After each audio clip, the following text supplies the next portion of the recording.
Olá, a paz do Senhor Jesus, seja bem-vindo a mais um curso aqui do nosso seminário teológico e nós vamos trabalhar hoje o tema Bibliologia, que é muito importante esse tema, afinal de contas, a Bíblia ela é a base da fé cristã e sendo ela a base da fé cristã, o crente, o obreiro, aquele que deseja cumprir o ID de Cristo, aquele que entendeu a vontade de Deus para a sua vida, ele deve ser conhecedor da palavra de Deus em todos os sentidos, em todos os âmbitos. Por quê? Porque nós devemos saber da razão da nossa fé. Nós devemos saber explicar a respeito daquilo que nós cremos, daquilo que nós vivemos, daquilo que nos guia, né? E essa disciplina é uma disciplina muito bonita, porque ela envolve eu acho que talvez o segundo maior presente que Deus nos deu, o terceiro maior presente, né? Primeiro presente, Jesus Cristo morrendo na cruz para nos salvar. O segundo presente, o Espírito Santo que Ele envia para habitar em nós. E o terceiro presente, a Palavra de Deus, que junto com o Espírito Santo nos guia, nos orienta, nos dá direção do caminho que nós devemos seguir. Então, para você que está aqui, para você que está na sua casa, que Deus possa te abençoar, que os conhecimentos dessa disciplina, desse curso, possa engrandecer o seu coração, a sua mente e te fazer capaz de compartilhar melhor e dar razão melhor da sua fé para esse mundo que precisa tanto que a igreja se manifeste com autoridade, com poder, com unção, com vida, com graça, com misericórdia, cheio da presença do Senhor Jesus. Amém? Então nós vamos aqui começar qual que é a importância do estudo bíblico ou do estudo da bibliologia, certo? A Bíblia, como nós sabemos, ela é um livro espiritual, ela é a base da nossa fé, nós colocamos debaixo do braço, abrimos na nossa casa, levamos no nosso celular, nós acessamos a esse livro, pedimos direção a Deus para nossas vidas através da palavra de Deus. Mas qual é a importância, além dessa importância espiritual que nós acabamos de dizer, qual é a outra importância desse livro? A outra importância é porque além dele ser um livro espiritual, ele é também um livro humano. Por quê? Porque Deus escolheu caminhos da própria humanidade. A Bíblia não apareceu, não caiu assim, né? Do céu assim nas nossas mãos, não foi um livro que desceu do céu, não. Foi um livro que Deus permitiu que a raça humana, ou parte da raça humana, a desenvolvesse em seu nome, sendo inspirado por Ele. Então ele tem uma carga espiritual porque foi inspirada por Deus, mas há também uma carga humana que se refere a um processo histórico de construção. Então a Bíblia não foi composta de vários livros que foram escritos de uma vez só. Ela está inserida dentro de um contexto histórico e esse contexto histórico tem muito a ver com aquilo que ela é e com aquilo que ela significa também para aqueles que leem. Por quê? Porque ela está inserida dentro de um contexto social, um contexto histórico, que quando nós fazemos uso da palavra de Deus, nós temos que saber entender qual que era o contexto social histórico, porque nós podemos, se não observarmos isso, fazermos interpretações erradas, andarmos em erro, ensinarmos as pessoas a praticarem algo que não é exatamente aquilo que a palavra pede de nós. Nós precisamos então nos aprofundar no estudo da bibliologia para compreender esse processo, para entender melhor aquilo que efetivamente a palavra quer nos ensinar. Amém? Então olha só, para fazer isso, você não somente ora e pede orientação a Deus, não, você faz uma análise científica, você analisa o texto. Como? Analisando a história, analisando o contexto dessa história, compreendendo a composição desses livros. Como é que ele se compõe de quê? A partir de quê? O contexto vai explicar, certo? Depois disso, sua organização. O que é sua organização? A Bíblia é um compêndio de vários livros. Os livros foram juntados no texto bíblico e editados aí numa gráfica ou editados digitalmente, colocados à sua disposição. Por que eles são organizados dessa forma? Quando se trata de organização, é justamente isso. E qual que era a organização anterior a essa? Qual é a organização original? De que forma que ele se compunha antes de chegar nas minhas mãos e a partir de quando se começou a organizar a Bíblia da forma que nós temos hoje, a Bíblia evangélica, a Bíblia católica? Como é que isso se dá? Então, para você fazer essa análise, não é a partir de oração, de espiritualidade de oração, é a partir da ciência, da história, da averiguação de fatos que ocorreram ao longo da história. Amém? Então, além dessa análise, quando você vai estudar a bibliologia, você deve fazer também uma análise do quê? Dos idiomas. Qual idioma foi escrito? Quais os temas são abordados nesses textos? Como é que foi a preservação desse material, afinal de contas? Né? São mais de 3.000 anos de história. Como é que isso chegou até mim? Como é que se preservou até hoje? Certo? Qual é a cronologia correta desses livros? Será que ele está organizado cronologicamente? Será que não? Por que não está? Qual o significado de todas essas coisas? Por que isso foi deixado dessa forma? Quais os costumes que abarcavam as sociedades que viveram nos tempos bíblicos e que a Bíblia registra a respeito delas? Quais costumes eles experimentaram e por que esses costumes foram registrados ou foram omitidos dessa ou daquela forma? Qual é a história geral que está por trás de um texto bíblico específico ou de todos eles? Então são perguntas que aquele que estuda a Bíblia, aquele que tem a Bíblia como a sua base de fé, ele tem que fazer para o texto e para si mesmo, e também para ter condição de explicar a outras pessoas. Então nós devemos estudar a Bíblia, nós devemos estudar a bibliologia, nós devemos prestar atenção a respeito dessas minúcias que em algum sentido pode nos levar a uma compreensão mais abrangente, mais moderada também a respeito do texto bíblico e do seu significado para a igreja de hoje, certo? Porque a igreja de ontem já passou. Então, eu estou falando de igreja moderna, a igreja de ontem, a igreja que você foi no domingo passado, ela não existe mais. Ela está num processo de viver a novidade de vida que Cristo fez para si mesmo. Como eu aplico o conhecimento da Bíblia, né, na igreja de agora, de hoje. Sabe por quê? Por que eu estou dizendo isso? Não é porque o texto muda, não. Mas a igreja no passado errou. Então nós temos que trabalhar para que essa igreja de agora não erre mais ou erre menos, amém? Nós temos que nos aprofundar no conhecimento da palavra para que a palavra nos leve a ser quem Deus nos chamou para ser. É esse o sentido, é esse o propósito, é isso que Deus quer de mim e de você, que nós sejamos aquilo que Ele quer que nós sejamos, amém? Então olha só, irmãos, por que então nós devemos continuar estudando? Porque o obreiro ele deve ser apto para manejar a palavra de Deus, com ciência da sua responsabilidade social. Lembrando que essa responsabilidade social do homem tem a ver com com você, na verdade, na medida que você se insere na sociedade. E essa é efetivamente a sua responsabilidade espiritual.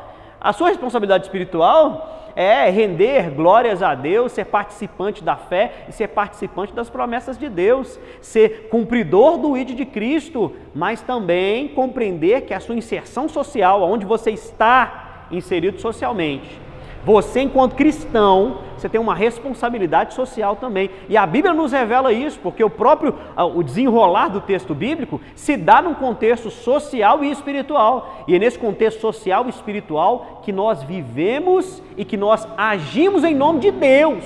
E nós agindo em nome de Deus dentro desse contexto social e espiritual, isso traz significação para a nossa própria vida e para aquilo que Deus nos chamou para ser.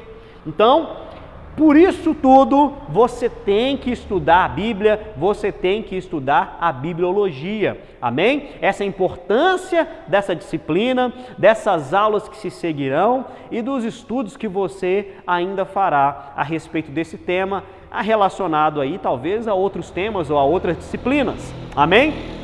Então que Deus possa nos abençoar e nos dar direção todas as vezes que nós iremos meditar a respeito do texto bíblico e da sua palavra no nosso coração, na nossa vida. Amém? Olha só, a Bíblia é o livro dos livros, ok? Ela é o livro dos livros. Ela, originalmente, foi escrita, não foi escrita do jeito que você tem aí na sua casa. A Bíblia não foi escrita do jeito que você tem no seu celular, no seu tablet, no seu computador, não. A Bíblia foi escrita em um material que era feito de uma planta chamada de papiro. Então essa planta, papiro, ela era uma planta, aqui no Brasil o pessoal tem mania de comprar essa planta e colocar em alguns jardins chiques, decorados, né? Ela forma um talo grande, assim, a gente vai colocar na tela para você aí, um papiro para você ver, mas ela é um talo assim, ó, é um talo assim, e aí cresce uns raminhos assim, e aí dá umas folhinhas bonitinhas em volta. Então o que se fazia? Se cortava esse talo, fazia-se com esse talo uma espécie de blocos finos desse mesmo talo, várias vezes, e aí colocando um do lado do outro. E se prensava essa planta, colocava um objeto pesado sobre ela, de forma que esses talos se unissem até formar uma espécie de folha mais rígida e grossa. Então, esse material, né, essa planta, papiro, eles iam colocando eles juntos de tal forma que eles iam formando grandes rolos de papiro. E aí, o próprio nome da planta deu origem ao nome desse material, que é o próprio papiro. E a Bíblia, assim, principalmente os textos mais antigos, foi escrito nesse papel, papiro, esse papel.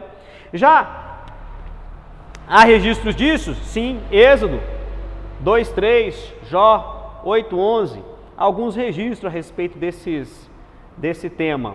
Além disso, esse papiro, ele é algo originário, não é só do texto bíblico não, na história se utilizava isso, né? Quem desenvolvia a escrita naqueles momentos mais antigos ali, se valia também desse material que era produzido muito ali no Egito, era uma planta egípcia, e há registros disso 3.000 anos atrás, mais de 3.000 anos antes de Cristo, já havia o registro da utilização dessas folhas de papiro. Amém? Outro material que foi escrito, que a Bíblia também foi escrita nele, né, no texto original, eram os pergaminhos. O pergaminho, a aparência dele era muito próxima, assim, para o leigo, né, se nós víssemos assim de longe, seria muito próximo, assim, olha, é um rolo de papiro, ou é um rolo de pergaminho, né, porque a aparência envelhecida é muito similar, porém, o pergaminho era feito de pele de animais, então você tirar a pele de animais, curtia ela, depois polia ela, e ela virava assim uma folha, né, também um pouquinho mais rígida, mas mais amarelada, e também com ela se faziam rolos, e nesses rolos se escreviam o que era necessário.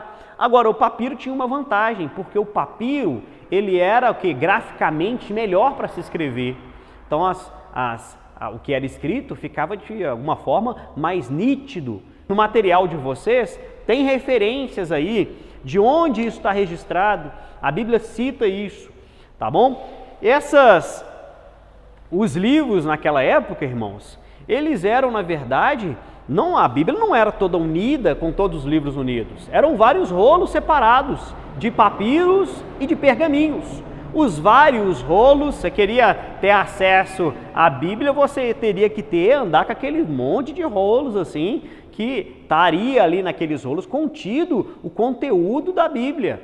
Quando que a Bíblia chegaria ao formato que eu e você tem hoje? E o que deveria acontecer para que a Bíblia chegasse, na verdade, ao formato que você e eu compreendemos hoje dela? Pelo menos duas coisas. A invenção do papel, que foi feita pelos chineses, só que isso não seria o suficiente para que a Bíblia estivesse no formato que eu e você tem hoje. Somente em 1450, com a invenção dos tipos móveis de Gutenberg, as letras móveis, é que a primeira Bíblia seria, a primeira impressão a ser feita foi exatamente a Bíblia. Gutenberg, um alemão, 1450, ele inventa os tipos móveis, já existia um tipo de imprensa que não tinha os tipos móveis, né? Os tipos são as letras. E quando ele inventa os tipos móveis, dá condição da Bíblia ser impressa da forma que nós temos hoje. Amém? Não assim ainda dividida da forma que nós compreendemos também, certo? Mas unidas, né? Todos os livros estando unidos ali em uma única edição, em um único exemplar. Então, somente a partir da invenção do papel e depois, na verdade aqui, ó, praticamente, irmãos, pouco mais aí de 500 anos para que isso pudesse acontecer. Então, há 500 anos atrás, praticamente, pouquíssimas pessoas tinham a Bíblia como um livro único contendo todas as edições dos livros que Deus tinha destinado para chegar até as nossas mãos. Além disso, nós temos que ressaltar um outro ponto que possibilitou também um acesso mais imediato da Bíblia, do texto bíblico, para as pessoas, que é o formato digital. Né? Hoje, com o celular, você abre a Bíblia e você abre em qualquer idioma. Certa vez eu estava na Europa, eu estava ali como um imigrante, como um obreiro também, alguém que procurava se inteirar de fazer a vontade de Deus, e tinha um italiano lá no local que eu trabalhava que conversava muito comigo a respeito da Bíblia, a respeito de conhecer a Jesus, a respeito de saber a respeito da verdade das religiões, e por diversas vezes eu quis dar uma Bíblia para ele no idioma dele, italiano, e eu não conseguia encontrar. Se fosse hoje, não teria esse problema não, vem cá aqui, ó, instala a Bíblia aqui no seu celular, coloca aí no idioma italiano e você vai ter acesso a esse conteúdo maravilhoso que eu estou te falando. Abre aí no seu idioma, eu vou abrir aqui no meu idioma, nós vamos conversar a respeito, ou nós vamos ler aqui num idioma em comum, no inglês, e nós vamos ter acesso. Isso é uma maravilha, irmão. Nós temos acesso à Bíblia em qualquer idioma. Por exemplo, vai pregar para um cego, o cara é cego, mas ele escuta. Aí você vai pregar, vai falar a respeito da palavra de Deus, você fala para ele observar o texto bíblico e ele não pode, então você pega lá o celular, abre o celular e coloca o celular para ler para ele o texto. Olha que maravilha! Sabe, a pessoa não aprendeu, você tem um obreiro ou um irmão na igreja que não aprendeu a ler ainda, né? Não aprendeu a ler, e aí, como é que você vai fazer? Você pega e coloca no celular, manda o celular falar, ler, fazer a leitura da Bíblia para aquela pessoa. Glória a Deus por isso, glória a Deus por isso. A facilidade, a todo momento, onde é que você vai, você leva a sua Bíblia. Eu, irmão, sinceramente, hoje em dia eu só leio a Bíblia pelo celular. Só leio, sabe por quê? Porque eu tenho dó de ficar marcando a minha Bíblia, de ficar rabiscando, certo? Eu gosto de ter o texto bíblico, eu tenho uma Bíblia na igreja, tenho uma Bíblia que só fica na igreja, eu tenho uma Bíblia no meu carro, que eu ando com a Bíblia no carro, e tem várias Bíblias de estudo em casa. E eu gosto de ler no celular, sabe por quê? Porque é muito fácil marcar. Você marca com todo tipo de cor. Eu já tenho assim, cada cor que eu marco um texto, eu já especifico para que aquela cor funciona. Por exemplo, se é uma mensagem que Deus me deu para pregar naquele texto, eu marco de azul. Então, se abrir meu celular e ver o texto marcado em azul, tem uma mensagem para ser pregada ali naquele texto. Então, e aí eu tenho outras cores que é para evangelismo. Laranja, eu coloco tudo que é texto que serve para evangelização, eu coloco em laranja. Então você vai trocando ali, isso é uma maravilha. E sem ter esse problema de você ficar aí rasurando, né, folhas que vão ficar para a posteridade. A Bíblia que você compra hoje, você vai morrer e ela vai ficar aí. Vai servir para outra pessoa. E aí muitas vezes essa outra pessoa vai pegar essa Bíblia toda rabiscada, né? Aí é bom, talvez, né, que vai ver essas anotações ali, talvez ela vai rememorar e você vai ser utilizado ali indiretamente para abençoar uma vida. Porém, também é ruim, porque a Bíblia vai ficar ali poluída, né, com outras informações que não são necessariamente relativas ao texto bíblico em si. Então, assim, há também vantagens na utilização do material digital e isso é maravilhoso. Há Bíblias, irmãos, aí, digitais, que traz ferramentas maravilhosas de estudo bíblico, aprofundadíssimos. E muitos pastores, obreiros, né, diáconos, presbíteros, na verdade, ao invés de fazer uso desse material, que é um material original de confiança, fica aí procurando na internet mensagem para pregar. Irmão, o conselho que eu te dou como estudante de teologia: não procure mensagens na internet para você pregar. Não procure. Busque em oração e busque na sua própria leitura bíblica. Porque se você não tiver intimidade com Deus, para ler o texto bíblico e Deus falar com você, não vai adiantar nada você ficar copiando textos bíblicos. Aqui próximo à nossa igreja tem uma igreja que, quando eu era mais novo, eu já fiz parte dela. E o pastor de lá, certa vez, conversando comigo, eu perguntei: e aí, pastor, e os estudos bíblicos, né?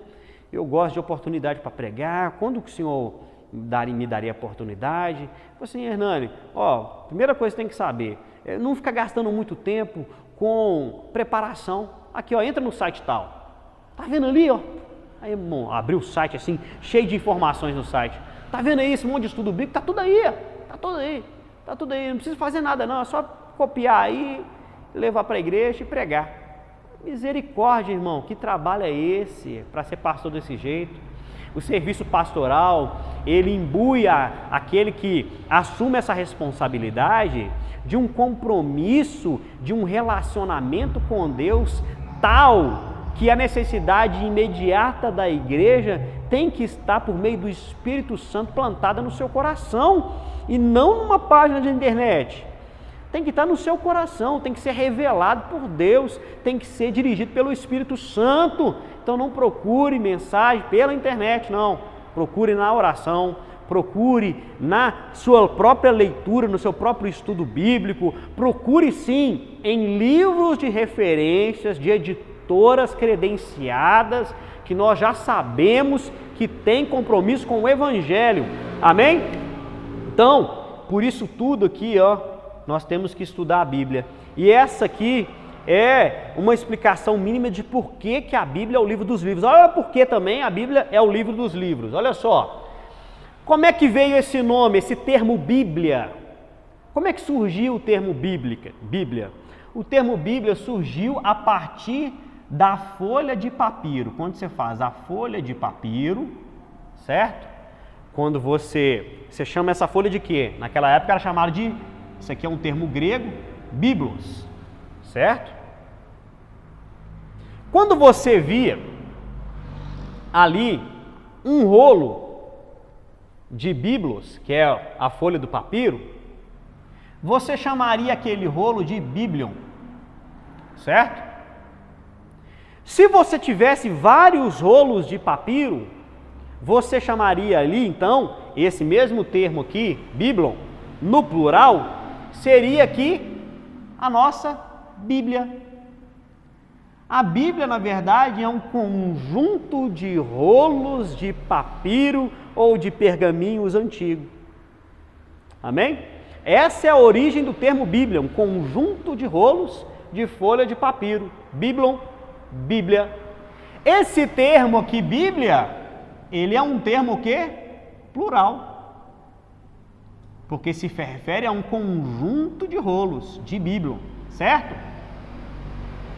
Ela se torna um livro dos livros porque esse termo que é plural, ele toma um significado singular, que é um compêndio de livros em um único exemplar. É plural, mas se torna singular, é o livro dos livros. Amém? Porque é um termo plural que se tornou singular. Amém? Então essa aí é a origem desse termo, do nome chamado Bíblia. Agora, qual que é a estrutura da Bíblia? Como é que a Bíblia se organiza? Como é que nós podemos compreender a organização da Bíblia? Primeiro, nós podemos dividir aí em duas organizações básicas, que seriam elas, o Antigo Testamento, tem 39 livros, e o Novo Testamento, que tem 27 livros, certo? Agora, o que significa Antigo Testamento? Novo Testamento. O que é o testamento em si? Né? Quando a gente fala de testamento, a gente lembra uma pessoa que morreu. Ela deixou um testamento. O que é o testamento? O testamento é o legado ou as orientações que aquela pessoa que morreu deixou para que os seus executem, certo? Então esse é um dos significados. Outro significado, concerto, aliança. Então, Antigo Testamento é um antigo concerto e a antiga aliança. E o Novo Testamento? Um novo concerto e uma nova aliança. Porém, não é que efetivamente é novo, porque um está ligado ao outro, tá? Um está ligado ao outro. O Novo Testamento é uma continuidade do Antigo Testamento. Essa nomenclatura é só uma forma de facilitar a compreensão do cristão da sua própria fé. Como Deus agia aqui, no Antigo Testamento? No Antigo Testamento, Deus agia com base na lei, com base nas ordenanças e na obediência às ordenanças que foram dadas. Amém? E no Novo Testamento? No Novo Testamento é pela graça conquistada por Cristo na cruz, a nossa remissão dos pecados. Então, o Novo Testamento tem uma forma de Deus lidar com o homem diferenciada. Então, nós chamamos de Antigo e de Novo Testamento. Amém? Que seria aí o testamento, a compreensão de um concerto, de uma aliança, ou, nos termos de um testamento normal, um legado e as ordenanças que aquele que se foi e que prometeu voltar deixou para que a igreja cumpra. Amém? Ou compreenda. Na escrita do texto bíblico, irmãos, 40 pessoas foram utilizadas por Deus para escrevê-lo. Certo? Foi uma pessoa só que escreveu, não? Não, foram 40 pessoas, mais ou menos. Pode ser até mais, né? Porque além disso aqui, irmãos, dessas pessoas que foram utilizadas para escrever o texto bíblico mesmo, cada um dos livros, havia mais uma pessoa que intermediou isso, né? Existiam ali nos tempos antigos os escribas, e existia também a figura daqui de uma outra pessoa chamada de copista. Não tinha gráfica nessa época. O copista, ele era responsável por pegar aquele texto bíblico que já estava escrito ali, né, em papiros antigos ou em pergaminhos antigos, e ele deveria fazer o quê? Transcrever aquilo em um novo papiro, em um novo pergaminho, para o quê? Para que se mantenha vivo aquele material que era ali constantemente manuseado. Esses copistas, quando eles faziam o seu trabalho de copiar o texto bíblico, o que eles faziam também, em alguma medida? Eles atualizavam o texto.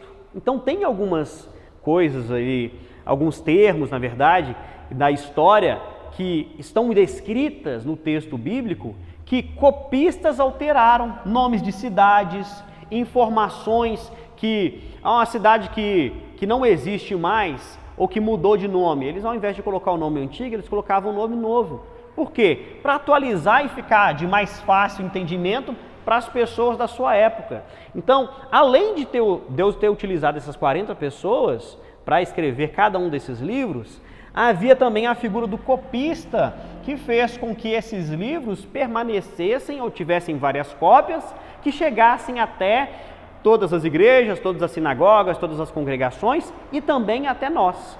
Então, eles também passaram por isso. Agora, o conteúdo que demonstra a carga espiritual do texto bíblico para nós hoje é que, embora Deus tenha se valido de 40 pessoas para escrever os livros, há uma harmonia em todos eles.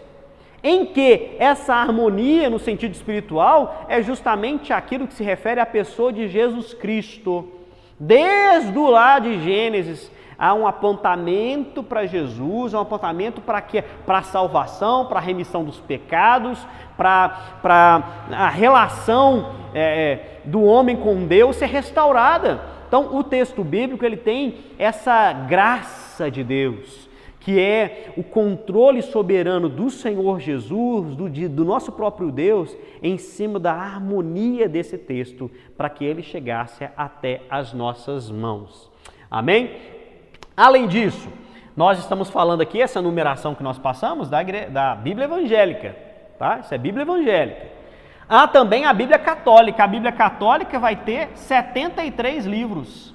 São mais livros, tá? Por quê? Porque principalmente, né? Após a Reforma Protestante, a Igreja Católica precisava se justificar a respeito de alguns termos de crenças que ela afirmava. Então, ela acrescentou aí, ó, ela tem 7 livros apócrifos, 4 canônicos. Acrescentou alguns livros. Esses livros apócrifos, o que são? São livros que têm relevância, claro, tem relevância. A relevância é histórica. E por que ela não está na Bíblia evangélica?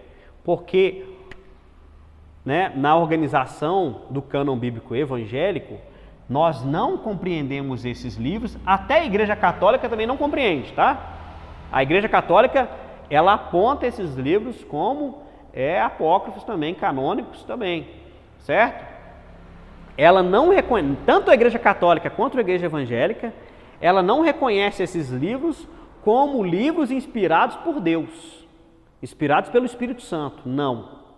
Elas reconhecem o teor histórico, isso não é só a Igreja Evangélica não, os próprios católicos. Talvez não um católico lá que vá lá na igreja, que só frequenta, não, mas o padre sabe disso, certo? Então, é essa a diferença, ok? O Antigo Testamento, ele foi escrito principalmente em hebraico e tem alguns pequenos textos também em aramaico. De onde é que surgiu o aramaico no Antigo Testamento? Nos pequenos textos que são registrados, ou pequenas palavras, vai também em algumas palavras em persa, vai ter algumas palavras em persa, mas pouquíssimas palavras. Então, de onde que surgiu o aramaico no texto bíblico? O aramaico surgiu a partir do legado aí que o exílio babilônico deixou para o povo de Israel. Eles trouxeram esse idioma de lá, em alguma medida, em alguns pequenos textos. Também é possível, além do hebraico, achar palavras em aramaico e até em persa, ok? Agora nós vamos saber só um pouquinho, para já finalizar essa aula, a respeito da divisão dos livros do Antigo Testamento. Então, você já viu aí, você já sabe que os textos do Antigo Testamento, eles não são divididos cronologicamente. Aliás, em alguma medida até são, mas não são de forma completa, certo? Então, há uma divisão. Nós vamos ver aí no quadro essa divisão, mas antes disso a gente vai relatar a respeito dessa divisão, ok? Então, quais seriam ali a classificação desses livros? Então, nós temos livros que podem ser classificados de lei, livros relacionados à lei. Quais livros são esses? Os 5 primeiros, o Pentateuco, certo? Esse Pentateuco ele vai falar ali desde a história do surgimento de todas as coisas até a lei, os patriarcas e parte da história ali de Israel. Vai tratar a respeito disso. Mas esses livros são caracterizados, né, ou classificados como livros relativos à lei. Aí existem os livros também que são livros históricos. O que seriam esses livros históricos? Contam a história de Israel, contam o período da teocracia, que era a época dos juízes, que vocês viram em panorama do Antigo Testamento, conta a respeito da monarquia, conta a respeito do exílio, do pós-exílio. Esses são livros históricos. Livros poéticos. Os livros poéticos são também conhecidos como livros devocionais. O livro de Salmos, por exemplo, livro de Provérbios, são livros, Eclesiastes, são livros de sabedoria, são livros de devocionais. E há também os livros de profecia, ou os livros proféticos, que são divididos em 2 classes. Os livros proféticos são divididos em 2 classes. Profetas maiores, que são 5 livros, e profetas menores, que são 12 livros. Aqui tem uma dúvida, profetas maiores, profetas menores, é porque o chamado foi maior, porque o chamado foi mais relevante, não tem nada a ver. Aqui, irmãos, profetas maiores são os livros mais longos, então são livros maiores, livro de Daniel, profeta maior, Isaías, profeta maior. Profetas menores, livros pequenos, Ageu, Abacuque, Obadias, Jonas, profetas menores. Amém? Da onde saiu essa organização? Qual que é a origem dessa organização?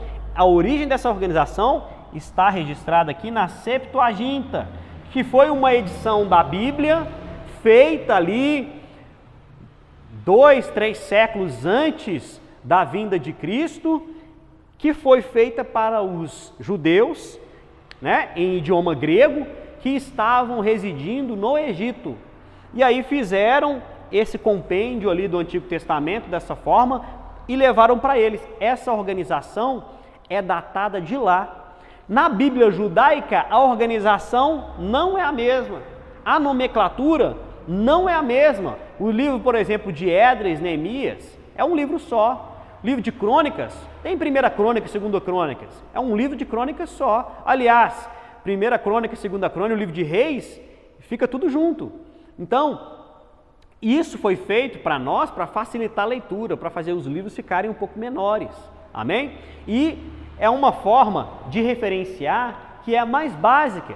E aí, para a gente finalizar, a gente vai aqui ver a divisão dos livros do Antigo Testamento, que está aí na 2ª página, na parte de baixo. Amém? Você vai ver aí a divisão dos livros do Antigo Testamento. Ok? Então, por exemplo, dividido aí o primeiro lado como assuntos e os livros correspondentes. Então, essa classificação aqui, ó, da lei, certo? É composta por 5 livros, que são o Pentateuco, que é Gênesis a Deuteronômio. História, são 12 livros. Josué a Ester, são livros de história. Poesia, são 5 livros. Jó a Cantares de Salomão, certo? Profecia, 17 livros. Isaías a Malaquias. Além disso, irmão, só um outro ponto aqui que eu não abordei, mas como eu abri aqui agora o texto e vi, como é que o texto bíblico, se o nome Bíblia não existia, como é que o texto bíblico, a sua Bíblia, dentro dela, ela chama, dentro da sua história, dentro dos seus comentários, dentro das cartas, como é que ela chamava a própria Bíblia? Não chamava de Bíblia, certo? Então a gente tem referências, nessa 2ª página também. Em Mateus 21:42, é chamada de Escrituras. Então o texto bíblico chama a Bíblia de Escrituras. Em Romanos 1, versículo 2, o texto bíblico chama a Bíblia de Sagradas Escrituras. Isaías 34:16, o texto bíblico é chamado de Livro do Senhor. Em Marcos 7:13 e Hebreus 4:12, descreve o texto bíblico como a palavra de Deus. Em Romanos 3:2, chama o texto bíblico de oráculos de Deus. Amém? Então, essa é a importância. Então, a aula de hoje foi para você compreender a importância de estudar a bibliologia. Qual que é a divisão, qual que é a origem desse texto, como é que esse texto chegou até as nossas mãos, em que material que ele era escrito, como ele se compôs da forma que nós temos hoje, qual que é o significado desse nome Bíblia, como é que esse nome Bíblia, como é que o termo para as escrituras sagradas foi registrado dentro do próprio texto bíblico, que foi o que a gente viu agora. Qual que é a estrutura da Bíblia? Como é que ela é dividida? A gente viu uma primeira definição do Antigo e do Novo Testamento, e depois nós vimos como isso se dá, a quantidade de livros no Antigo e do Novo Testamento, a quantidade na Igreja Católica, certo? Como é que a Igreja Católica compreende os livros, quantos livros eles têm a mais, quais são os idiomas utilizados na escrita do Antigo Testamento e como o Antigo Testamento se organiza enquanto livros e por qual motivo. A gente viu que é por causa da Septuaginta. Amém? Então que Deus possa abençoar a sua vida, que essa aula possa ter contribuído com o seu crescimento, que você seja uma bênção. Amém? E eu te espero na nossa próxima aula de biologia. Um forte abraço. Deus abençoe você.